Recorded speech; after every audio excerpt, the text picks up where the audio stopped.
Bonjour à vous tous. Aujourd'hui, le Christ est notre seule espérance. Nulle créature n'est cachée devant lui, mais tout est nu et découvert aux yeux de celui à qui nous devons rendre des comptes. Hébreux 4 au verset 13. L'Éternel est un Dieu qui sait tout. Dans la parole, il est présenté évaluant les hommes, le développement de leur caractère et tout leur mobile, bon ou mauvais. Anne, la mère de Samuel, l'enfant que Dieu lui avait accordé en réponse à sa supplication fervente, a dit « L'Éternel est un Dieu qui sait tout, et par lui sont pesées toutes les actions. » On trouve ça dans 1 Samuel 2 au verset 3. David a déclaré « Oui, vanité, les fils de l'homme, mensonge, les fils de l'homme, dans une balance, ils monteraient tous ensemble, plus légers qu'un souffle. » Psaume 62, verset 10. Ésaïe a dit, « Toi qui es juste, tu aplanis le sentier du juste. » Ésaïe 26, verset 7.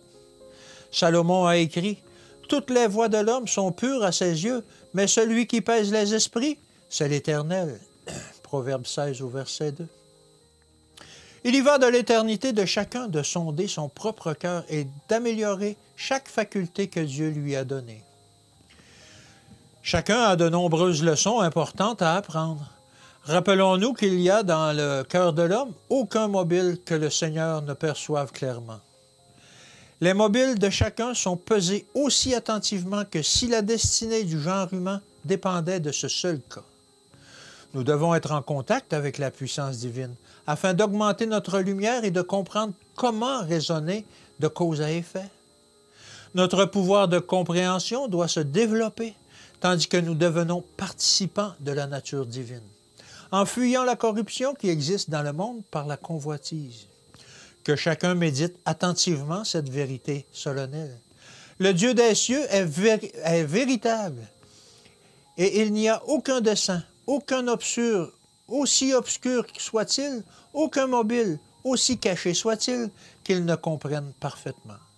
Il lit tous les secrets du cœur. Les hommes peuvent fomenter des actions les plus viles pour l'avenir, pensant que Dieu ne comprend pas, mais lors du grand jour, lorsque les livres seront ouverts et que chaque homme sera jugé en fonction de ce qui y est écrit, ses actions apparaîtront telles qu'elles sont. Personne, même en s'efforçant honnêtement de faire de son mieux, ne peut dire « je suis sans péché ». Celui qui le dirait se tromperait profondément. Si nous disons que nous n'avons pas de péché, nous nous séduisons nous-mêmes. C'est tiré de 1 Jean 1, verset 8. Comment pourrons-nous alors éviter l'accusation « Vous avez été pesé et trouvé trop léger ». Nous devons regarder au Christ à un prix infini. Il s'est engagé à nous représenter dans les cours célestes. Il est notre avocat devant Dieu. Que Dieu vous bénisse et qu'il vous garde. Et à demain.